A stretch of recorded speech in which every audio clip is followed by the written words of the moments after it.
for the opening. Great. I'm going to use this microphone just for anybody who might be watching online after the fact. And I will step over here so that the folks can see my face, not necessarily my backside. But I'm Courtney McNall, Communications Director at Ashland County Community Foundation. If you've noticed that my last name is the same as Debbie's, she's my husband's aunt. So that's kind of the connection there. Before we dive into the grant workshop, I want to tell you a little bit about the teacher mini grants that we offer through Ashland County Community Foundation. But first, I just want to say how grateful we are at the Community Foundation for the work that you do day in and day out. We know you work hard every year, that you're passionate about your students, but this year has been particularly challenging, and you've really risen to the occasion to learn to teach in new ways and to be there for your students through all the changes that you're going through personally and professionally. So we so appreciate that. And the fact that you're here on a Saturday morning to learn more about what you can do for your students through grant-funded projects is just incredible. So thank you. At Ashland County Community Foundation, we like to say that we exist to connect people who care with causes that matter. And for a lot of our donors, our people who care, education is the subject that they're most passionate about. So many of them give money for scholarships, and many of them give money for our teacher mini grant program, that they want this money to go particularly to teachers to do innovative programs and projects in their classroom. So we have grants of up to $1,000 for those projects that can be in classrooms, or in some cases, teachers take their students out of their classroom for a grant-funded project. And those are available for all kindergarten through 12th grade teachers in Ashland County schools, both public and private. We have a teacher mini grants committee that Debbie and Marty and Cameron are on. So it's made up of local educators, and they're the ones who review the grant requests that come in. They determine which projects get funded, and then our board approves those for final approval. A majority of our teacher mini grants are not restricted to any particular subject area or type of teacher, but we do have some funds that donors have designated specifically for certain areas. So we have some funds that are just for the arts in general. We have money that is for vocal music in particular. We have money for citizenship and character building. And our newest mini grant type is specifically for first-year teachers. Our donor felt that those teachers are more likely to need materials and not have anything to kind of get started. So if you know anyone who's going to be teaching for their first year in the fall, please direct them to our grants program. And we also have second semester grants available this year. So if they're not quite ready to apply in September, they could apply in December. We describe our grants as competitive because we don't have unlimited funds, and we often can't fund every request we receive, but we do want to emphasize that we want to fund your grant requests. So if you make a strong case for your grant and you follow the tips that Debbie is going to give you today, there's a high likelihood that we'll be able to fund your grant. And I'm pleased to say that this year, as a result of some new gifts from generous donors, we have more money available in our teacher mini grants program than we've ever had before. So I hope that's encouraging to you to go ahead and apply. We don't want you to be intimidated. If you have any questions, I'll give you my card at the end. You can reach out to the foundation at any time. Obviously, I'm pregnant, so I will be available at the foundation through about early August, and then after that, anyone else there can help you. Mindy would be a good person to talk to there, but if you just call and say that you're calling about mini grants, Mindy or Kristen will help you. Finally, I want to share that this year we have a new partnership with Ashland City Schools Foundation that we really believe will benefit our Ashland City Schools teachers. So as many of you know, I'm sure Ashland City Schools Foundation has their own robust mini grants program. And this year, for the first time, Ashland City School teachers can fill out one grant application on our website, which is ashlandforgood.org, and you can be considered for both grants. So that should be hopefully easier for you than going multiple places to apply for grants. In most cases, grant recipients would receive either up to $2,000 from Ashland City Schools Foundation or up to $1,000 from Ashland County Community Foundation. But in rare circumstances, if you have a particularly strong grant request, you could be awarded both grants. So that's a total of up to $3,000 for Ashland City School teachers. So that's an overview of the opportunities we have available.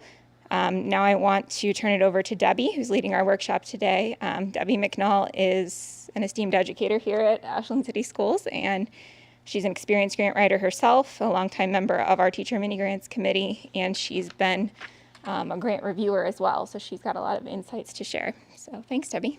Well, oh, I don't need that. Okay, so let's get started. I love this saying, shoot for the moon, and if you miss it, you'll be among the stars. So when you are writing grants, dream and dream big, and then start looking for sources to help you pay for that dream, because there are so many people that believe in what you do every day. And like Courtney said, they really esteem educators, and it's sometimes humbling when we meet as a grant team to review grants, and they'll come in and say, well, guess what? We have so many more funds because so-and-so donated more funds, because they believe in what we do. And it's so exciting, because sometimes we don't necessarily we don't get that thanks, but boy, the community really embraces teachers who want to do different things for their students. And so through those efforts that you put into your grant, it's a possibility. And so that's what I want to, start out with, is that, this is something where you can start dreaming and being creative with what you want to do. And Martha, when you were talking about how you bring in dancers and things like that, and you would like to do a grant that would support that, I want to kind of bounce off what Courtney said, in that there is a fund that goes towards fine arts. And so that grant will be considered for that, as well as the Ashland City Schools Foundation, as well as Ashland Community Foundation now, because of all of the funding that's put in. And the other thing, this year they're going to 2 cycles, and the Community Foundation has only ever done 1 up to this point. And so we have 2 opportunities, one in January as well as the one in September. So if for some reason we get hundreds of grant applications and we can only fund so many, don't give up, because it may be that you'll just have to put it in for January. And hopefully, I don't know if we can give feedback. I know that Kristen said she usually tries to reach out to people, or if they have questions, to get feedback on what maybe happened that it didn't get funded or whatever, so that you have some insights on what happened. So anyway, we're gonna move on to grant writing. And I have been debating all day about how to do this in the best way for you, because me as a learner, I need to see the whole and what that whole looks like before I can start piecing it together in my mind. And so when I originally made this presentation, I was going to go slide by slide and then take a step back. We'd do 1 slide, and then I'd say, okay, now we're going to give you a little bit of time to think about this grant. Think about your ideas, write down, and then go to the next slide and say, okay, now we're going to do this. But all morning I've been thinking, I feel like I'd rather kind of go through the whole, and then we're going to go back it up and let you work on it from there, so that you have some ideas. Okay, this is what they're looking for, before we start actually delving into you actually making your grants. So I want to show you what the where you even find this grant application, okay? If you go to ashlandforgood.org, that is where this grant application will be found. And to find it on their site, they have those scrolls. Let's see where it says Teacher Mini Grant, but you also could go up to Receive and down to Grants, and all of the grants that are, they have available are listed right there. So they have community grants, they have impact youth grants, they've got women's fund grants, and they've got teacher mini grants. So obviously you would click on teacher mini grant and view application is here, apply now is that one. And so you would actually click on apply now. I'm going to do the preview. And voila, there is where the application is. And there's different parts that we're going to review, next. But I wanted you to see that in this application, there's different pieces and parts that you will fill out as you go along. Okay, so I'm going to give you those pieces and parts now. The other thing I wanted to show you, which is new and just fresh out of the computer, is we also created a link for each section. So if you don't remember what I told you, there's a little tutorial here that for that section alone. In this section, you'll give your project a name that is clear and ideally catchy. Okay? So that way, if you don't remember, because it's going to be a lot of information, there will be tutorials in each section so that it will walk you through this and help you. Okay? So let's get started. All right, so when you start your grant, the first thing you need to do is think about the big idea. What project for your classroom or your school or your team would you like to do? What would help learning move forward for your students? And so you need to think about, what's my dream for my students? What would I want to do? And then you need to figure out what the goal for that project is and how does this project support my school system? Because everything's linked together as far as, if I'm doing this, how does it fit with my Ohio standards? How does it fit with the goals of my building? How does it fit with the goals of my district? Okay, and then then you go from there to saying, okay, what materials will I even need to reach these goals? And so those are all things to just be thinking about and dreaming. And really, when I do this, I just sit down and I get an idea and I go, okay, how could this idea happen? What would I need to make this idea happen? What would I need to measure this after I've done it? Because that's an important piece to show the grant readers is, what's my goal? How does it fit with learning? And how do I know if it worked? Those are the three things that you should always think about. And so one thing you need to consider when you're thinking of these ideas and beginning to write the ideas is that these people on the grant, some are educators, but others are not educators. They are community members.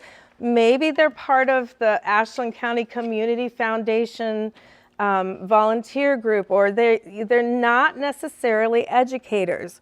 So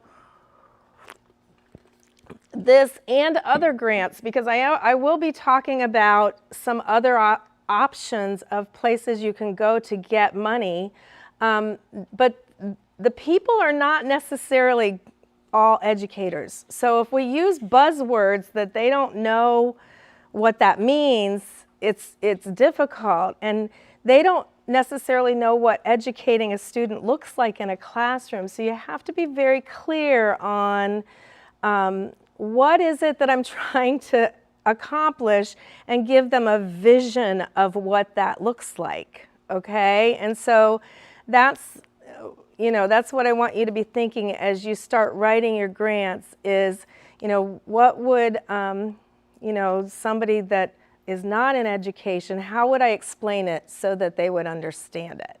And if materials are needed, I can tell you after being on this board for 15 years, or on this committee for 15 years, one of the things, we're trying to be very diligent with the money that these people have entrusted us with.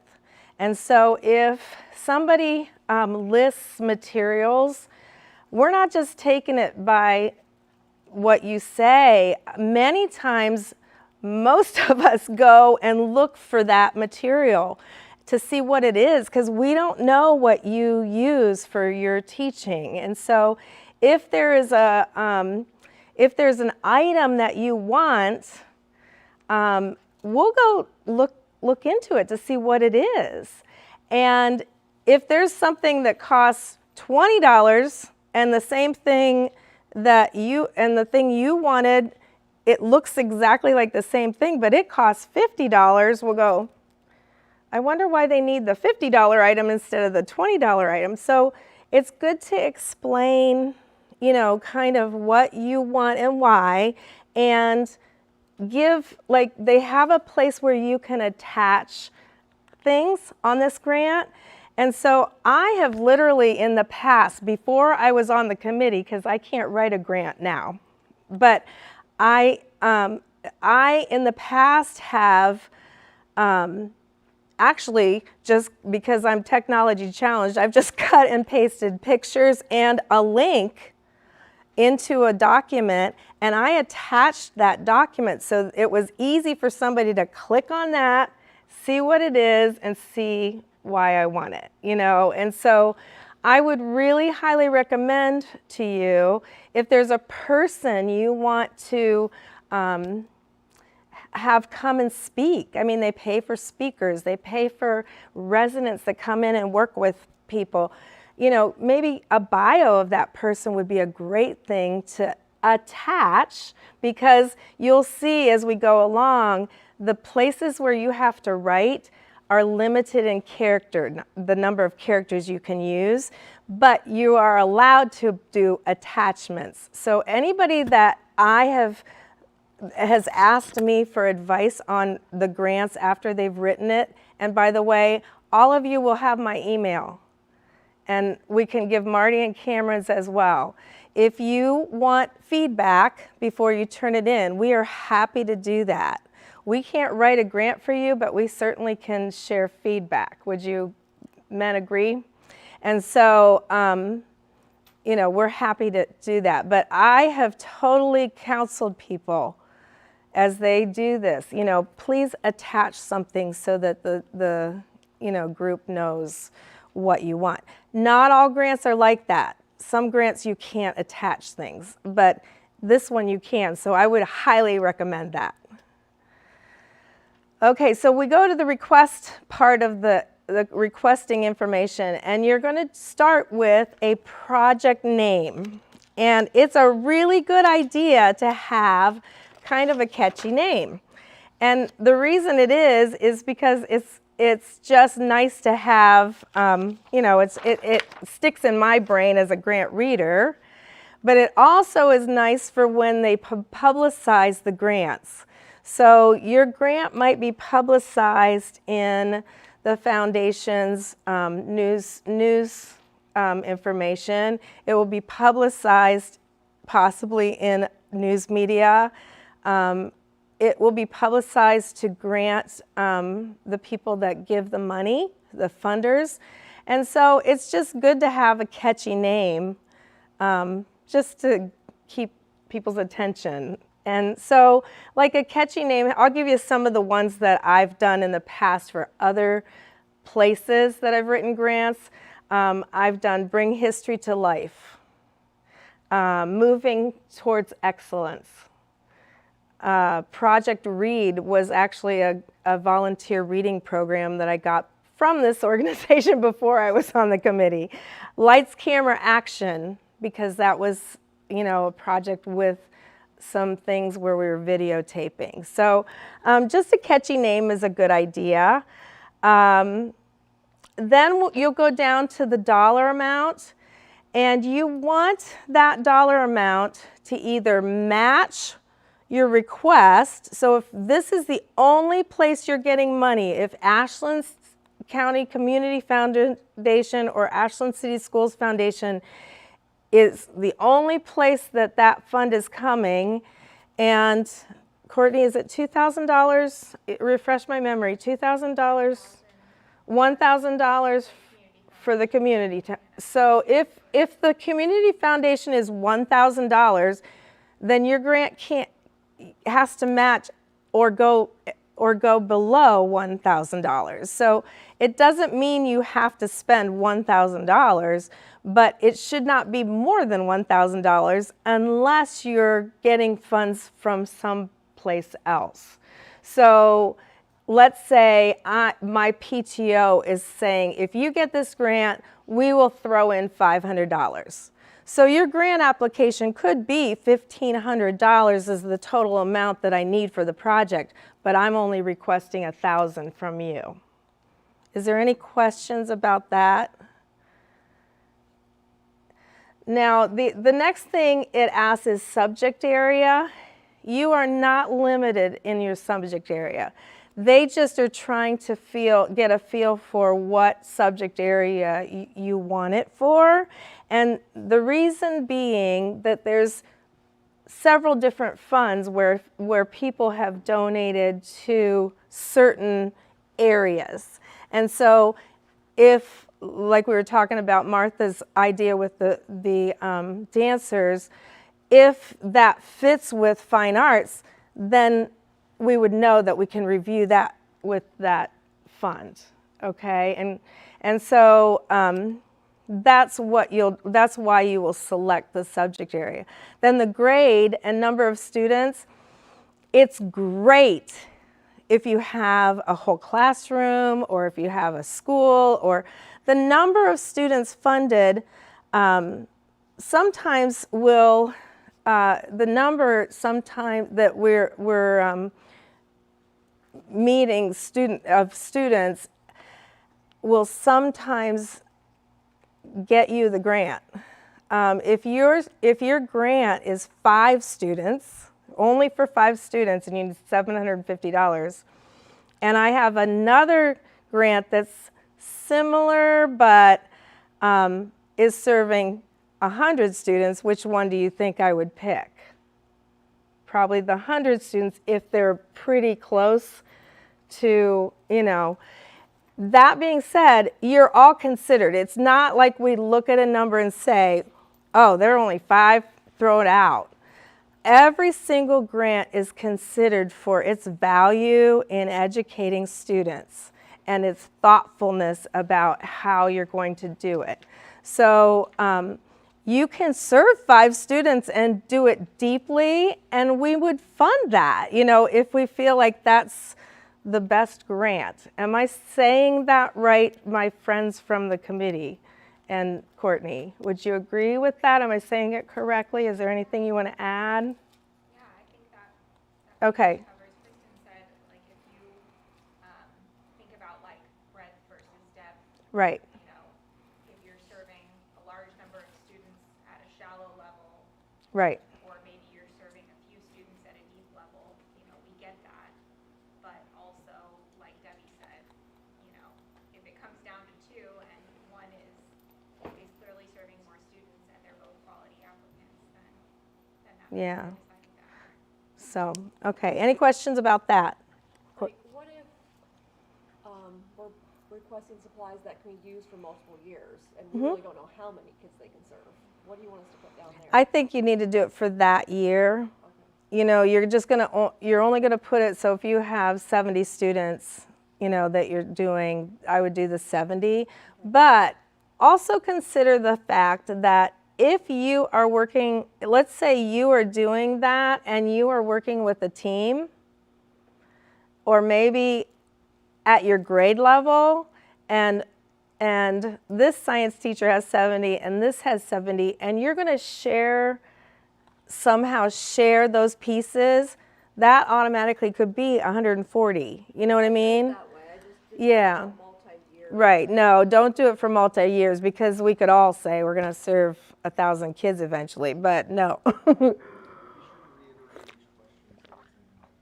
Oh, I'm so sorry. Okay, so the question was, if we should count the students over the years instead of just 1 year. And no, you should definitely just count for that year how many students you're going to serve.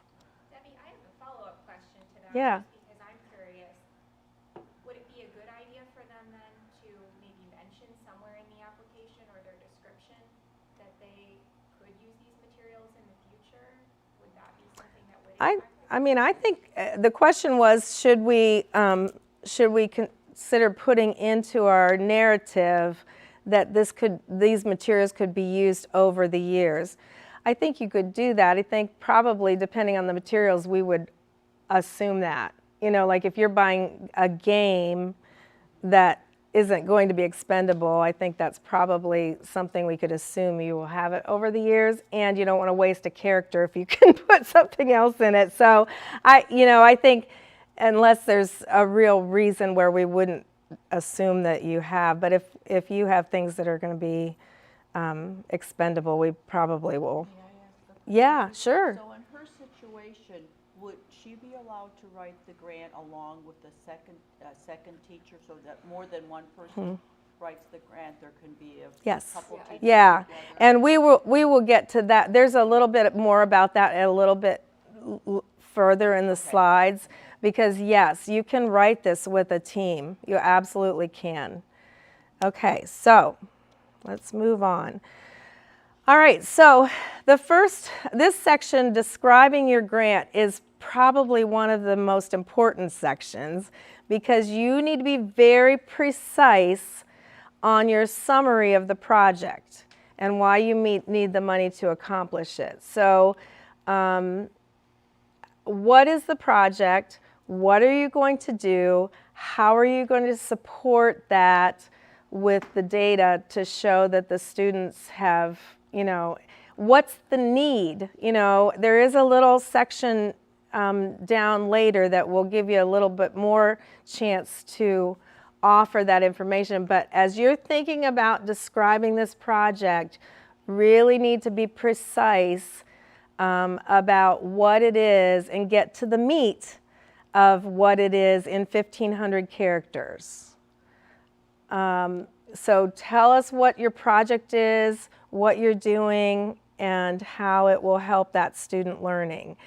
Make sure your goals are SMART goals. And I'm going to go to the next slide, because that's the thing that's been pretty surprising to me over the last several years is, we live in the world of SLOs, or we used to, where you had to make goals for your student, learning. And we've gotten some grants that really did not have good goals.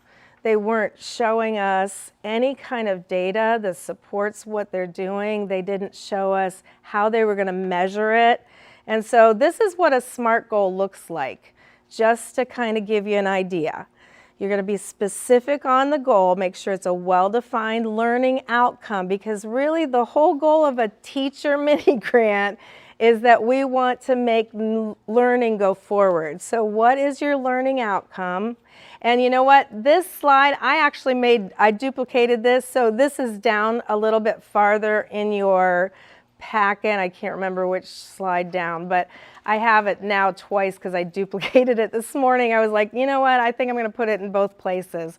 So you do have this slide a little bit further, but you want it to be specific and clear to anyone, meaning anyone who is not an educator as well as educators, as to what knowledge are these kids going to learn. Make sure it's measurable. So don't give me, something that says, I want, rulers to teach my kids. I mean, there's nothing there that tells me what are the rulers for and how am I going to see if they've learned it and what am I going to do. So you just need to make sure it's measurable. Is it attainable? Is it realistic? And is it time-based? Can you achieve your goal by the end of the timeline that you've given us? So that's what a SMART goal is. And then here's an example of a goal. So by May 2021, using current event articles, the student will write arguments using evidence from multiple sources to support their argument, achieving an 80% or above. These arguments will include a rebuttal of counterclaim and be organized. I mean, and they're going to have a pre-assessment at the beginning of the year. We're going to monitor through the year and have a final summative assessment in May. So I have given you specific goals on what I want the student to do. I have a measurement and I have a timeline. Any questions on that? Okay. Then the timeline is simply your schedule of when you're going to implement it. We meet as a committee. You have to turn yours in by September 8th, I believe. We won't meet as a committee until October, the beginning of October. And depending on how, you might not get your money until November, to be realistic. So November to, May is your timeline. They have a whole year, though, to spend that money, correct? So, okay, so anyway, make sure you have a timeline in there and detail your plan so that they know what that timeline is. And that has 2,000 characters, so you can be real detailed in that. Why do you need this? This is where you can, show why you need it.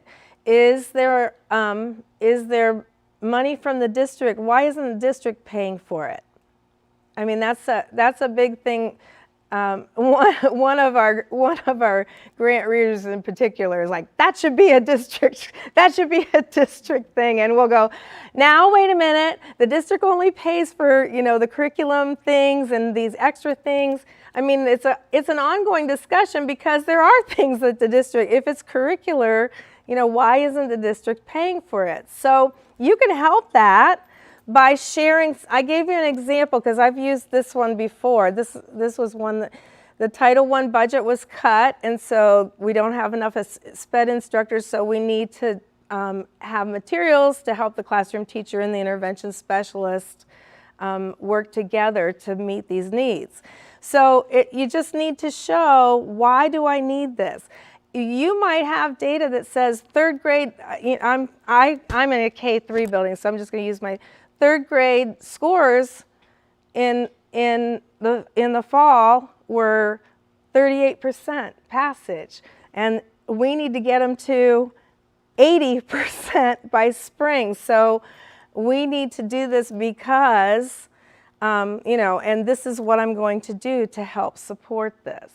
Maybe you have in your team, you guys have common formative assessments, and you're noticing that all of your students that they are missing one of the questions, and it just seems to be consistent, and these materials would help to address that problem. So it's just simply stating why do you need the money? Any questions about that? Okay. Collaboration. You can do this as a team project. It's great to include people in the project. Just please note that not every single person on your team can apply for funds. So we have this great idea and we want to do it's going to cost us $5,000, and I have 5 team members and they all apply for $1,000. It doesn't work that way. We will fund a project, and you laugh, but it happens.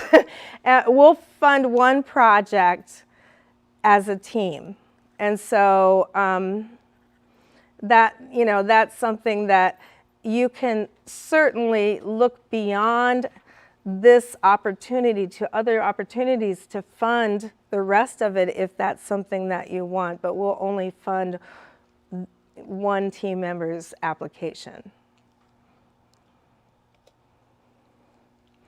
The budget. It's really important to have a detailed budget. We've gotten grants before where they've asked for $500, but they really haven't detailed what they need. And it needs to be a detailed budget. That's another thing that you can actually put as an attachment. So if there's not enough room in the budget items, because I don't know how many sections there are in the budget item, but let's say you have, supply material and you want to list them, but there's not enough room to do that on the actual budget item that they give you. You can say miscellaneous supplies, but then attach a detailed budget in order to let them see exactly what that money is given for. The more detail you give us, the better it is. And again, I love this application form because you can do the attachments. There are some you cannot attach anything, and so you have to be very clear. But on this one, you can. And your total expense should match the grant request. So if the grant request is $1,000 and you only need $750, but you put, well, they're going to give $1,000, so I'm just going to put $1,000. That is not good. You need to make sure whatever you're requesting matches, what's in that budget of yours, so that everything matches. The only thing that will be different is, like I said, if you're getting funds from a different place as well as this grant, your total expenses are going to be more than the grant, but you're still requesting that $1,000. And they will ask you on the grant, I think, if you will accept partial funding. Is that still on there, Courtney, or? I know that we just talked about it, and I'm not 100%. Okay, we'll have to look because they did in the past ask if you would accept partial funding, because honestly, we want to fund as many as we can, and if there's somebody that needs something that might not really, if they didn't get that, it wouldn't be terrible for their project. We've been known to split those funds so that more people got it and everybody could do their project. So I don't know if Kristen, I know Kristen, our chief program officer, who's kind of in charge of our grant Yeah. program, she said that is rare for teacher mini grants, that they would be only partially funded. And Okay, because so I maybe asked she her- took it off. I That said if I was a teacher, I would be thinking maybe I should say no, I wouldn't accept partial funding. Because right. I don't wanna get Yeah, and that's the thing. If you That's not in something there to and worry about. okay, perfect. That's pretty rare. Huh? I've gotten partial funding. I know we have in the past. That's why I don't know if they took it off. I don't know if she said that because we have more funds available now. It could be. Sometimes we Yeah. get grants that I Right. But if you have a speaker coming in, obviously you can't take partial funding if they don't have, you know what I mean? So if it asks you that, I guess, if it's on there and you really do need all that money, make sure you say, no, I can't, because obviously you couldn't pay that person's salary to come in if you had them. So We've had grants where like you bring in a speaker and they're below the max, but they added $200 for yeah, pizza and so food, snacks, yep. and we're like, And we don't pay, fund that, you can right. fund your own food. right. And I would say that's probably more like what we've done before, is we didn't want to skew the grant, but things like prizes and food, that's not a necessity for student learning, and so that's always in our head. How does this affect student learning, and does it move it forward? Any questions?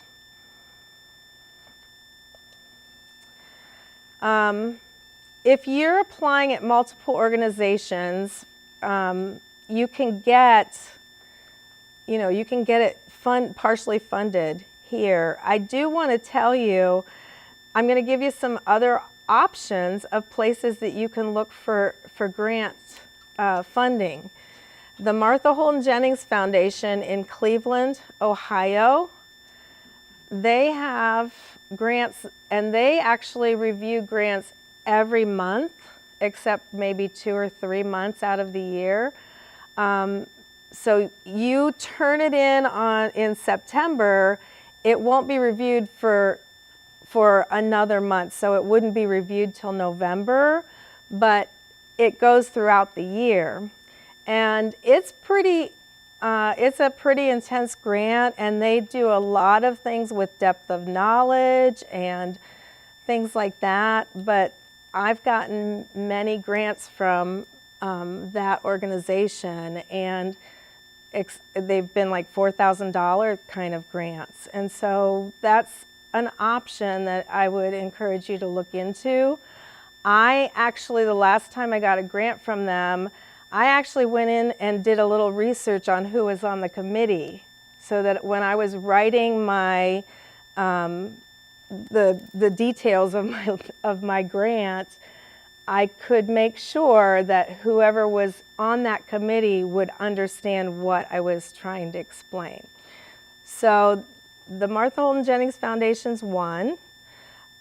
Target has a field trip one, so if you want to go on a field trip, they have a field trip one that you could use for field trips.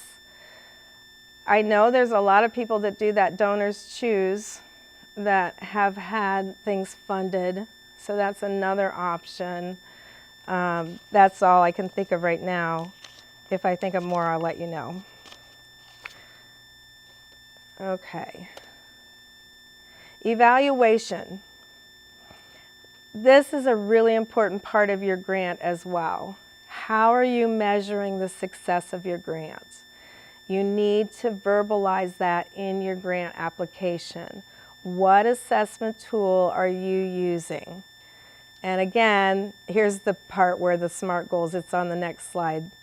That is really important, that you have that measurement tool.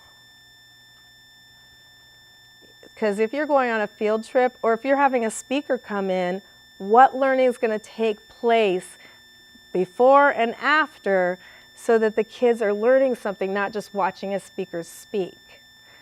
It's really important that you connect everything you do to the learning.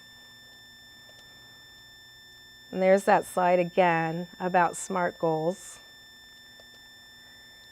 And then the supplemental materials is on the bottom of your grant. And the supplemental materials can be photos, they can be itemized list of expenses, they can be quotes, they can be info speakers on speakers and presenters, and they could be a program outline of the event. We've funded people going on field trips to see plays, and we've funded museums and things like that. So just show how, and again, connect it to the learning. It's not just a thing to do. How do your kids learn from that? Any questions? I think we have come to the end of the slide presentation, so now we can get busy writing a grant. And so, what time is it? I gotta see, let me see. Okay, that's good. All right, so we have about an hour that we can work through this, and I don't know if it's easier to just go back and start at the beginning and just throw your ideas out. If you want time to work and have us all filter around to help you, what would work best for you?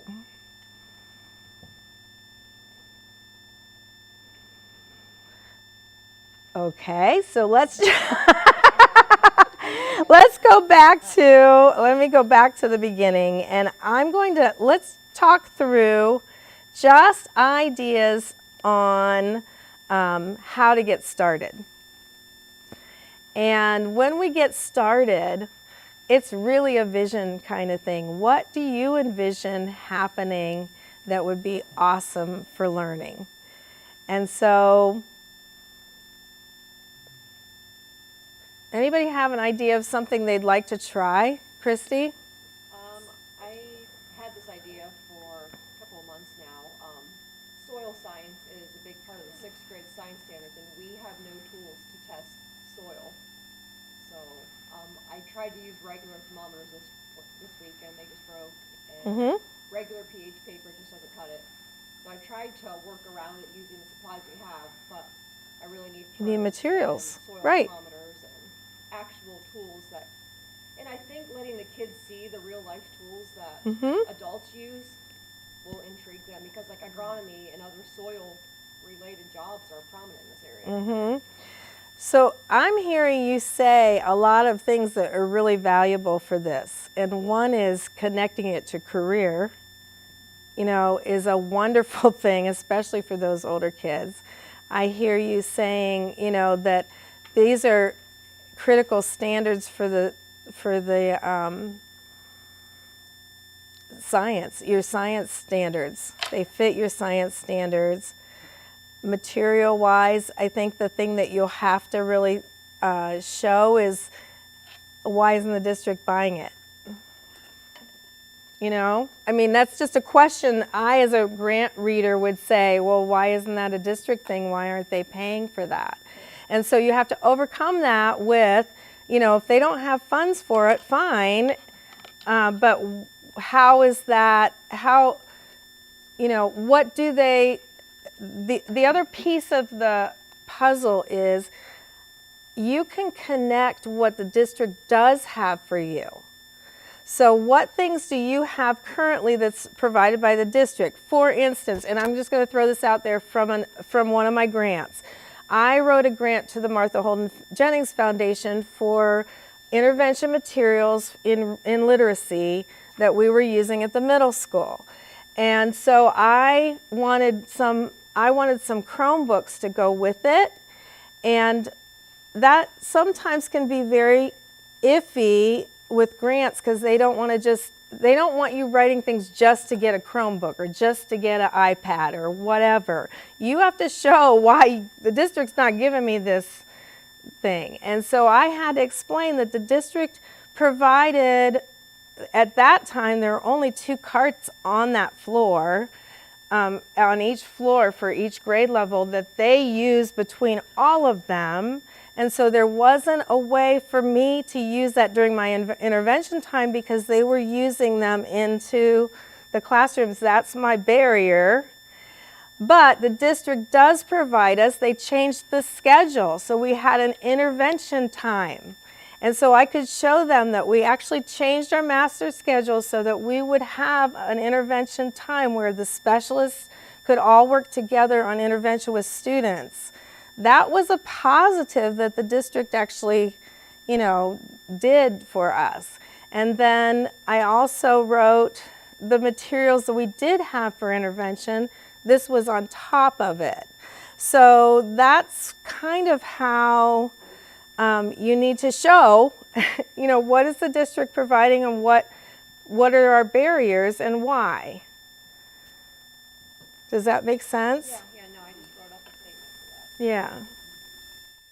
Piggyback off from that. Yes, please. The other thing you want to be able to do with that is prove how you're going to measure it. Like, how are you, not Yeah. so much the measurements that you're trying to take with those materials, but how are you going to measure that your program was successful? Right. So that, you know, if you say, well, we're going to do surveys, and if the kid's like, well, that's a way, but, you know, if we can, if there's a numerical way that can be assessed, you know, a quantitative way, that's always a Well, like good I can thing take for what I us. learned this year, like most of my thermometers were broken and I didn't have the proper tools to do this, this, and this. Correct. And the addition of these tools, I was able to properly test. Right.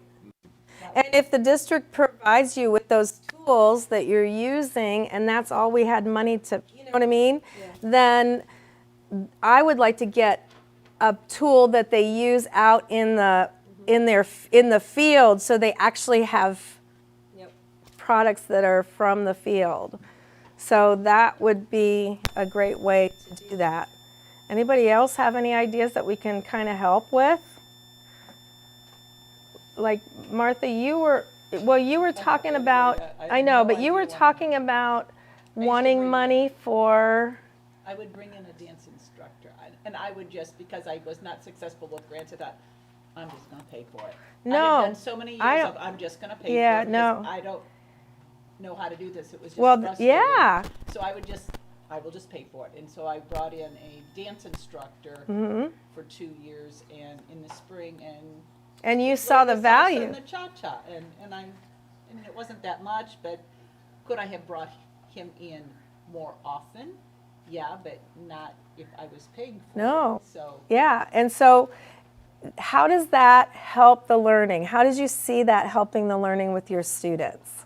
Like, did it help them get background knowledge on the culture? Is that the purpose? Is that what you did it for? yes. Okay, so bringing in people from those cultural things enhances their background knowledge, and it gives them, they actually are doing things that are fun. I mean, fun and engaging, those are words that I would put in there. Like, it's engaging, they're learning. What do you do with it once they're gone? Like, what is the piece once they're gone? Once that happens, is there something connected to data? So you could actually do some type of writing. I mean, how awesome would that be to have them write about their experiences in a Spanish class? That's a content area. And so it's not just language arts that's writing, it's you're writing in a content area. And I guess the reason I'm talking this out loud is I'm hoping that you're kind of hearing the thought process of how that helps. Oh, so much fun. You probably heard about it more than I did then. That's What'd I you was say, saying Kelly? When, after Martha brought in the dance instructor, I heard about it from my students who attended the dance session that they were just they were so excited about it. They were pumped about it, and the kids who I Right. met earlier in the day were telling me that they got to go down to do this dance thing, and they were really looking forward to it. So Right. And I feel like that's really a valuable. yeah, that's what I wanted to happen. Yeah. But wouldn't It it be neat did. to start that in the fall did. and bring it once a Yep. month or a couple times instead of just twice in the spring? yeah. Yeah, well, and Martha, honestly, the other piece is I had, when I was teaching first and second grade, I did creative movement with my kids because we were creating a play that we performed at the end of the year for the students. Now, Kelly will tell you, I see your smile. We had in the first years that I was teaching, I just started creative movement right away. And so I was writing grants to pay for the person to come. And the way it was connected to learning was we had character words that we learned in the building. And our character word that our grade level was responsible for was courage. And so we studied about slavery. And so that's connected to the content. Okay, that was my content connection.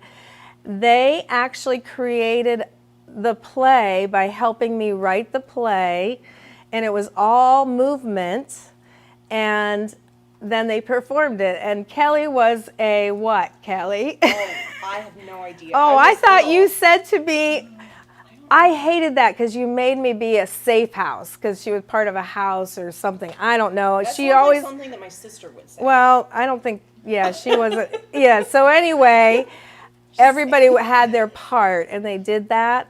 But the way it was connected to the content is the key. And so if you're doing that creative movement, it is engaging those students, and then it is bringing in the background knowledge for your content.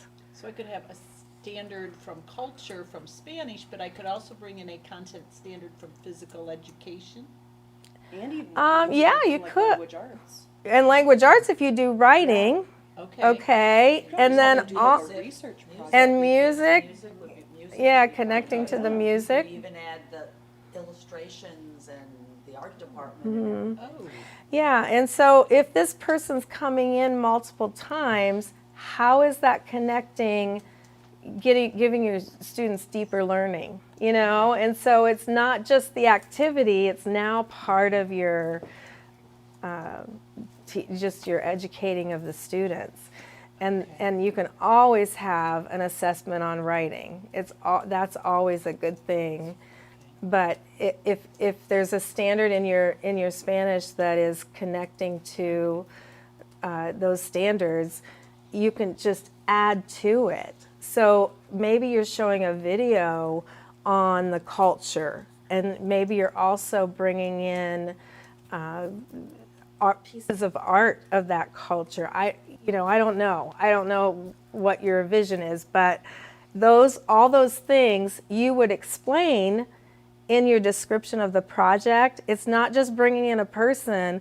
We're actually creating the environment and creating the knowledge. Because you heard how the students reacted to it. So can you imagine if it was connected? Yeah, if it was connected to that learning, it will be powerful and get in their long-term memory that way. So anybody else? Any ideas?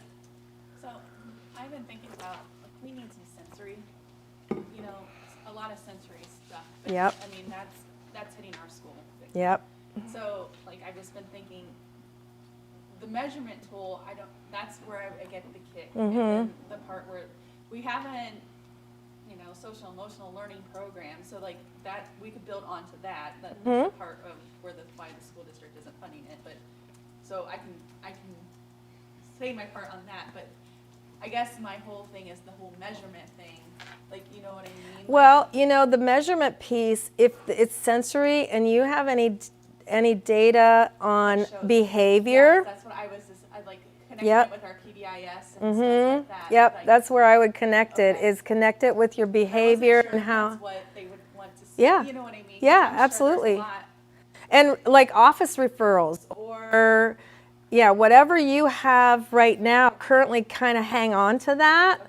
And then when you're asking for these materials, which some people don't, like, they're not educators, so they don't know the value of They have that. sensory walks, like Yep, in our yep, school. we just put one in our school. And then Yep. also, like, I want to do sensory bends inside, because we don't have classrooms where they can just have a sensory room, you know what I mean? And sometimes that's overloading for some Yeah, kids too. yeah, So I'm trying to go small and then right, our- work you know what your I way mean? up, yeah.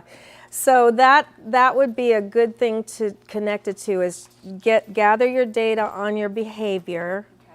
and how it is right now, how it currently is, and even the frustration levels of the teacher. You could even survey your teachers and their need, like do a survey and their need. And then next year, what's your goal? Like, go through and figure out which pieces you need and how will you measure it? And that's what I would say, if it's office referrals, or can you guys think of anything else? Yeah, I mean, if anything, make sure, if you can think of that now, give baseline data on That's it what I was now. Yes, that's what I think too. And show that, because as long as, if correlational data is fine, as long as it's a meaningful correlation. A lot of times we get loosely correlated things, it's correlated, Yeah. It's correlational through, like, 3 Right. years in between. So if you can show, maybe not if a direct one you can, great, but if it's like, fairly direct, that's Well, what like, counts. we have our PBIS data, Yeah. so we can totally go Absolutely. from that, from Yep. office referrals, like, Yes. could that have cut down if they would have been able to go to a sensory walk Yep. before Right. being referred to the, Yeah, and you know. talk to whoever it is, that manages the SIS data. Yes, I know who that, yeah. Perfect. there Yeah, you I go. can gather all that with Excellent. That's no a great problem, resource. yeah. Yeah, so And that, the other thing too is there are a lot of psychological studies about the importance of that. yes, Include I would the include that. Statistics to say, and there are probably places around this area too that have established them. So there, you could also maybe get information from them too.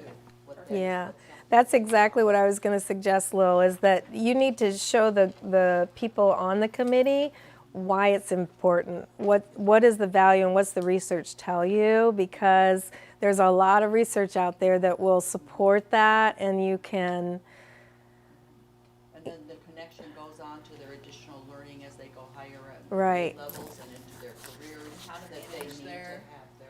Yep. Yeah. Anybody else have any thoughts we can help you with?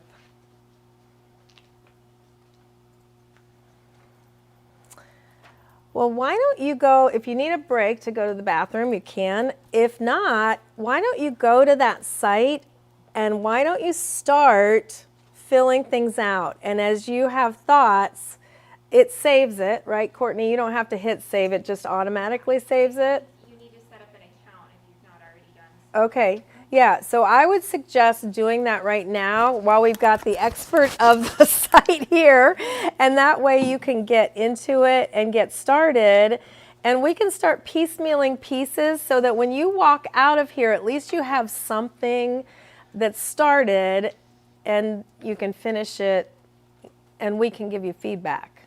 And if you don't want to set up an account now, you can go to that preview page that Debbie showed and that will show you all the questions. But if you want to get started and save your application so you can work on it later, I would suggest go ahead and make that account now.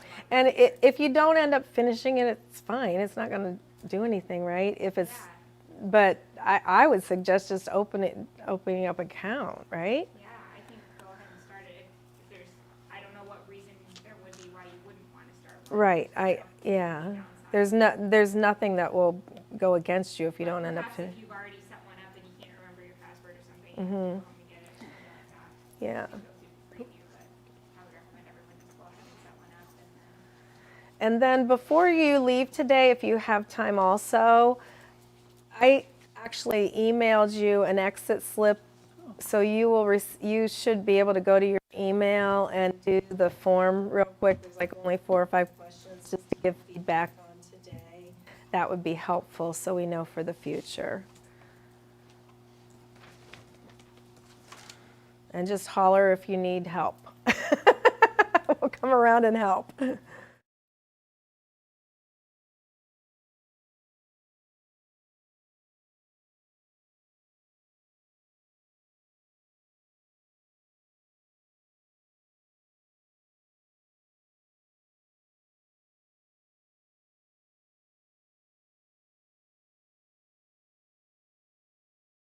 I've never seen it.